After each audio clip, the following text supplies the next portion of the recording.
Hi, I'm Curious Vedanth, and welcome to season 3 of my podcast. Today, my guest is Miss Claire Bell, the former principal of my school.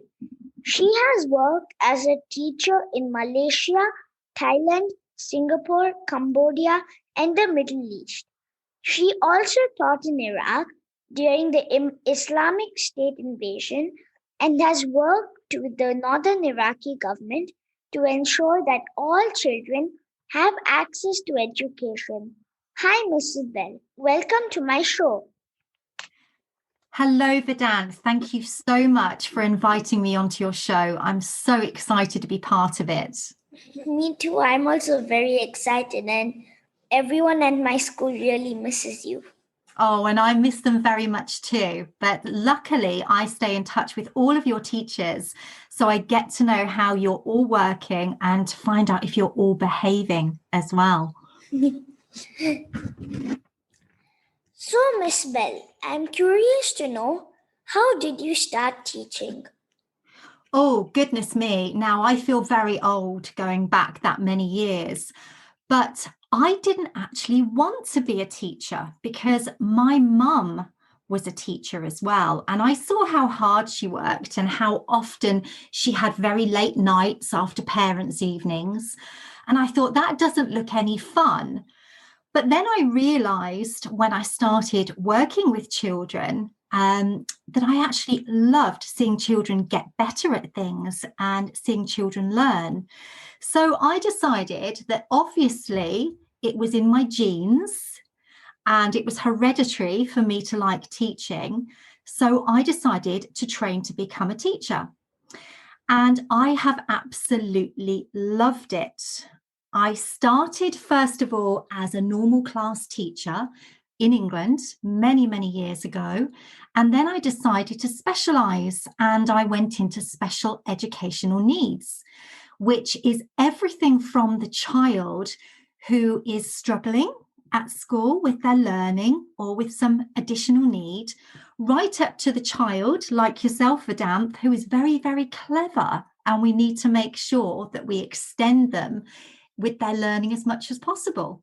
So it's been a wonderful experience being a teacher. That sounds really fun. Now, hearing that, a teacher is now on my job list.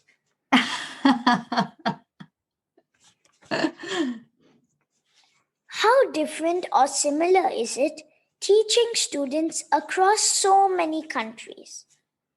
Oh my goodness. Now, this is a question I get asked an awful lot. And you, as students, are roughly all the same. There's some differences in countries. So, for instance, some of the children in the UK, some of the behaviour wasn't as good as the children in Southeast Asia. My experience when I worked in the Middle East, where the children were very tough. So very tough to get through to and very tough in their attitude.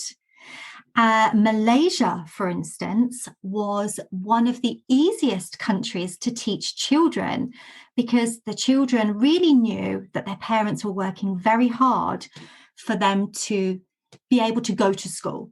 So they knew they had to do their best. But it's actually not the children that are too different. It's the parents and the teachers. So in some countries, the parents are what I call mama and papa bear, where they constantly are looking for their children to get A grades in everything. Now, it's really important that children learn to the best of their ability, but it's also really important that children enjoy their learning. So sometimes when children have been pushed a little bit too hard, the children switch off to learning and they stop enjoying it. So that's one of the sad things about some of the countries I've worked in. But like I say, it's mainly the parents and the teachers that are different. All of the wonderful students that I've taught over the years are really the same. How was it to teach in Iraq during the Islamic State Invasion? Now, This is a very good question. When I first moved out to Iraq, and that was because my husband was working there, everything was very, very calm. And the school that I had was a British international school. So we actually flew the Union Jack above our school. Now, when the Islamic State decided to invade a place called Mosul, which is the second largest city in Iraq, we were only a few kilometers away from Mosul. In fact, my school was on the Mosul Road. So we were very close to the front line of fighting.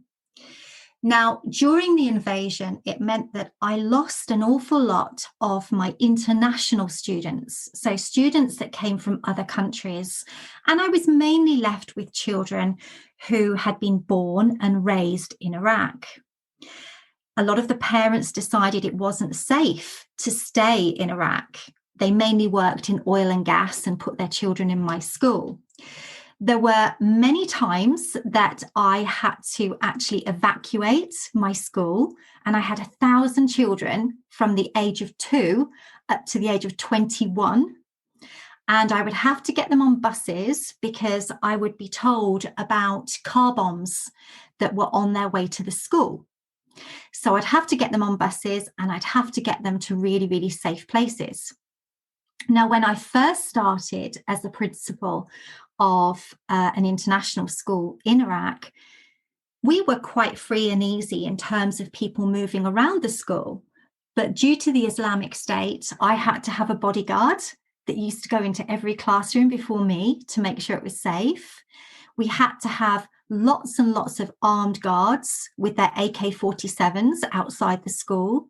And we also had to have built bomb bollards to make sure that car bombs couldn't get too close to the school. So it was very, very different way of teaching.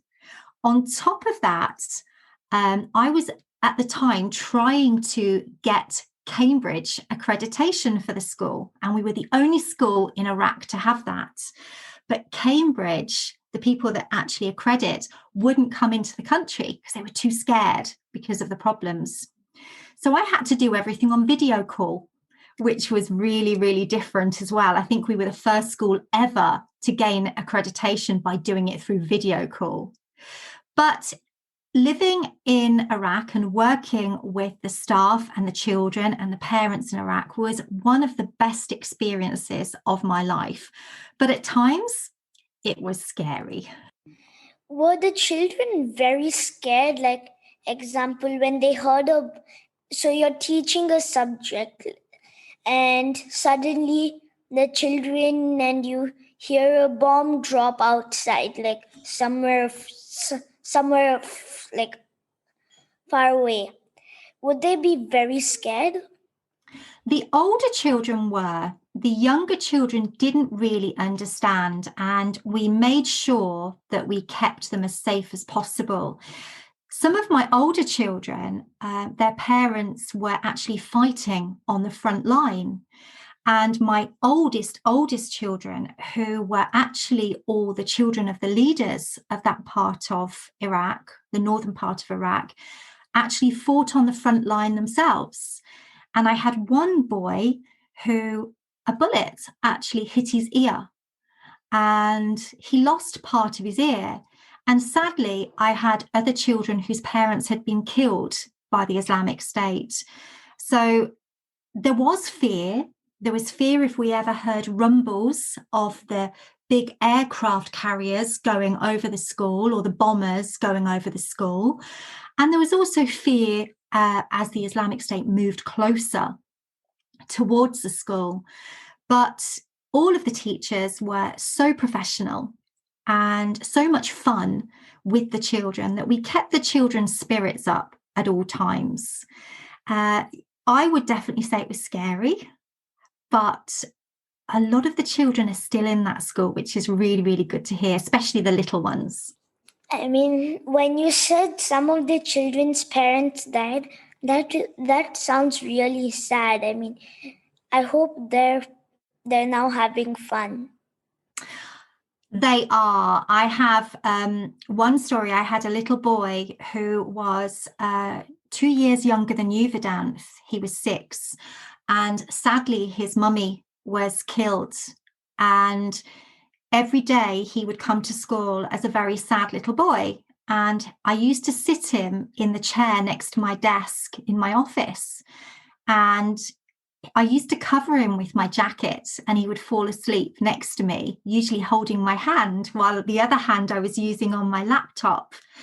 And gradually, over the weeks and months, I would get him to go out in the playground. I would have to go with him and get him to play with his friends, and then get him to go into the classroom. And I saw that little boy transform from the saddest person in the world, and quite rightly the saddest person in the world, to he began to become a normal, happy little boy again. It was very tragic what happened to him, and I'm sure that he will always carry that sadness with him. But he started to play with his friends and started to learn again.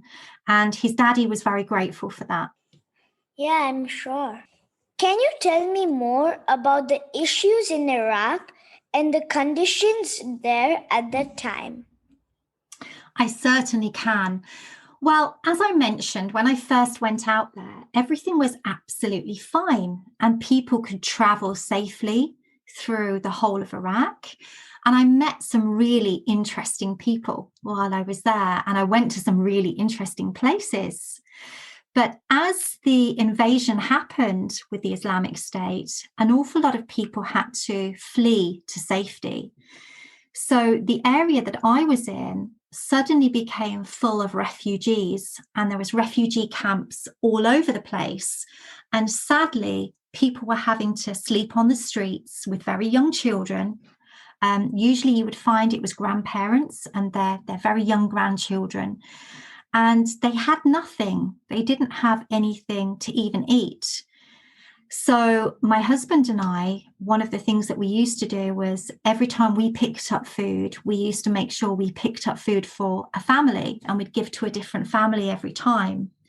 But it was incredibly sad to see how much the country changed and how scared the people became.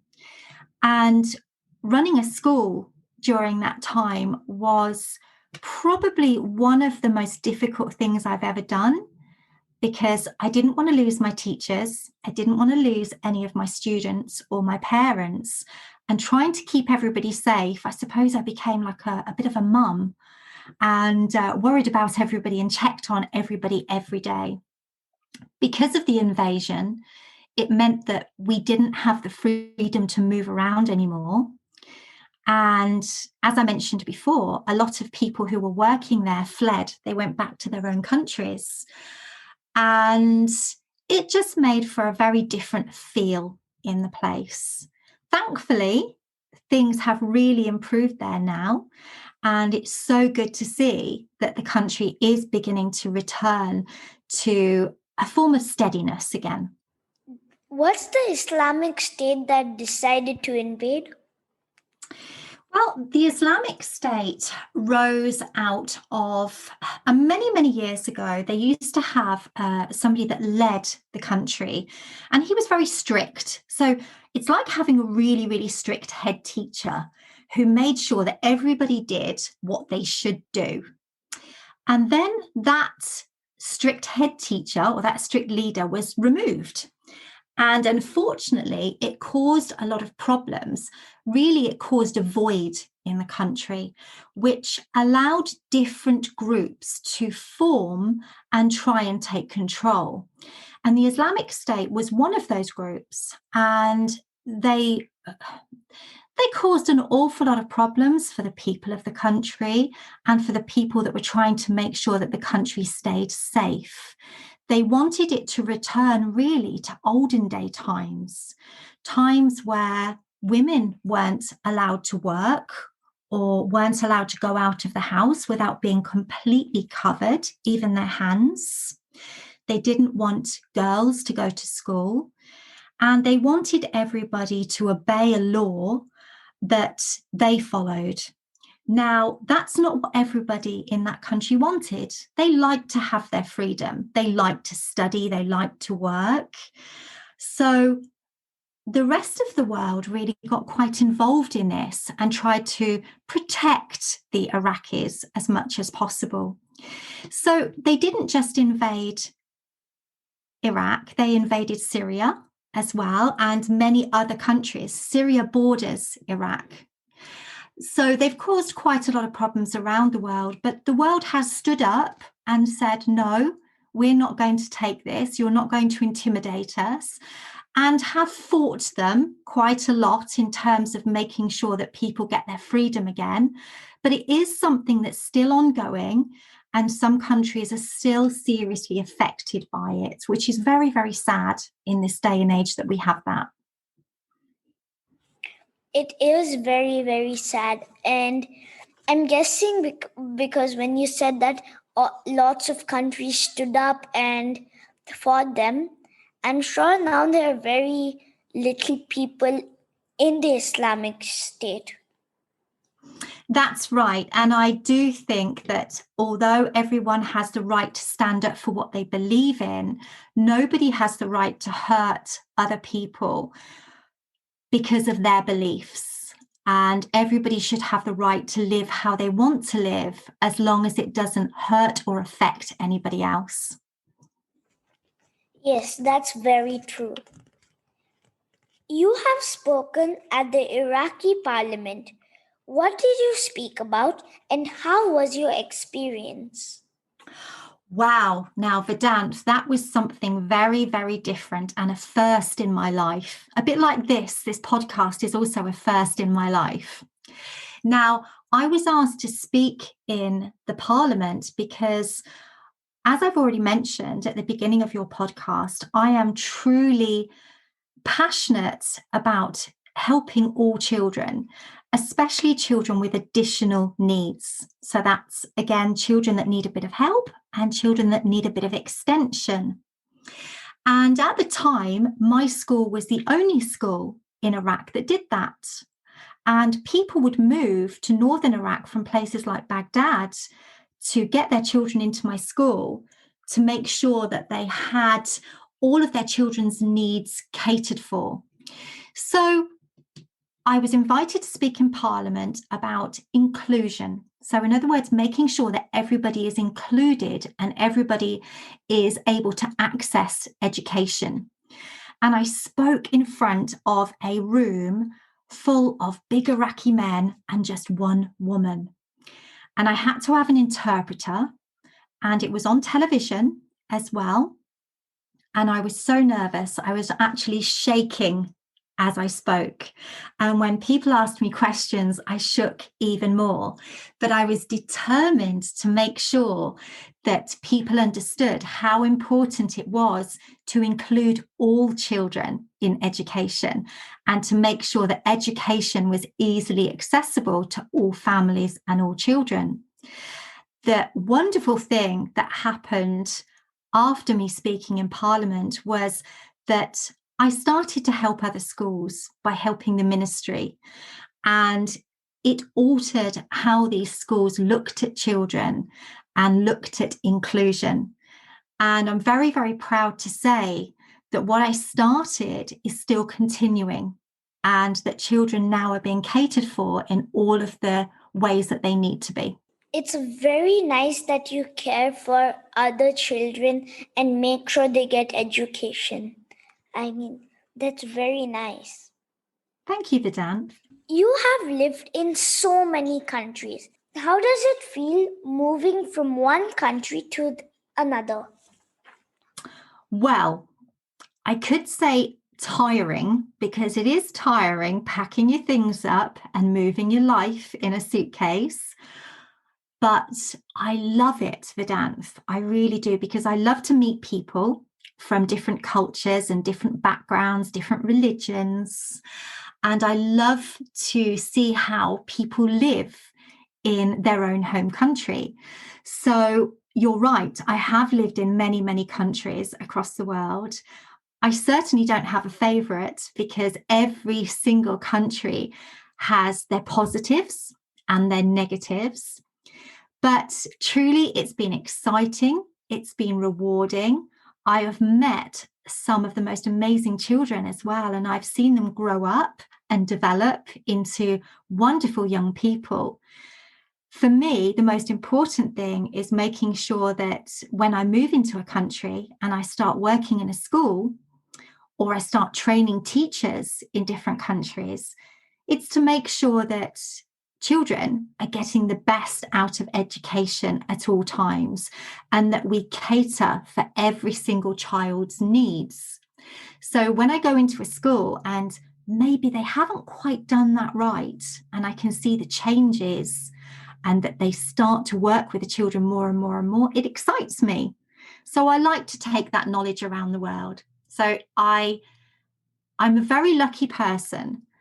Working in education has given me so many opportunities to meet so many fantastic people. And in your bio, I saw that you really love traveling. Even I do, because the most thing that hurts me in the pandemic is that I can't go to different places. When we moved to Singapore, we thought that, oh, we can go to Indonesia, we can go to Malaysia, we can go to all of these places, but we can't. I know, and it's so hard for us all, isn't it? Yeah. We've all been used to having freedom until the pandemic hit. And I feel exactly the same as you, Vedanth. I love to travel, whether it's for work or it's for a holiday. And I love to see new places, try new foods. I love food. And I also like to meet new people. And I think because of the pandemic, it stopped all of that. And we've got used to just being at home. So I think probably you and I and the rest of the world are hoping that things get better as soon as possible, so that we can start that traveling again and we can experience all those amazing places once again. What did you want to be as a child? Oh, goodness me. Now, I went through lots of stages as a child wanting to be different things. When I was really, really young, the first thing I wanted to be was a hairdresser because I like to play with hair. Then I changed and I decided I wanted to become a brain surgeon. Now, anybody that knows me would laugh at that because they know that I don't like blood and gore, and anything involved with the brain has a little bit of blood and a little bit of gore. So for years, I decided I wanted to be a brain surgeon. And then I watched some brain surgery on television and was nearly sick and realized I just can't do that. That's not for me. So that's when I stopped that dream. When I was at school, they did a special thing called a jig cal in my secondary school. And a jig cal was predicting what you were going to be in the future. And it gave you some ideas. And the one thing that came back for me, which I found really, really strange, was an art gallery curator. So it said that I should work in an art gallery. I love art. I love drawing. I love painting. But I don't think I'd have enjoyed working in an art gallery. I did also at one stage, when I was really little, I used to actually line my teddy bears up and I used to teach them. And they were probably the best class I've ever had because nobody actually spoke up or answered back. And that was the only time that I actually wanted to be a teacher until I grew up and then realized how much I loved helping people learn. But the main career choice as a child was brain surgery. I can imagine. We really miss you in school, like I said in the beginning. I hope we get to meet again. Thank you so much for coming on my show. Thank you so much, Vedanth. I have been so excited about this opportunity, and I miss you and all of your friends and all of your teachers at school. But hopefully I'll be able to visit you all again soon. But don't forget, Vedanth, I hear how you're doing at school, so keep working really, really hard. I will. Dear listeners, follow my Facebook page, Curious Vedanth, to get updates on my upcoming episodes. To listen at leisure on your phone and get notified about future episodes, subscribe by searching for Curious Vedanth wherever you get your podcasts, such as Apple Podcasts, Spotify, Stitcher, Google Podcasts, and many more. You can also listen to my show on curiousvedanth.com. Thank you for listening to Curious Vedanth, and don't forget to rate and leave comments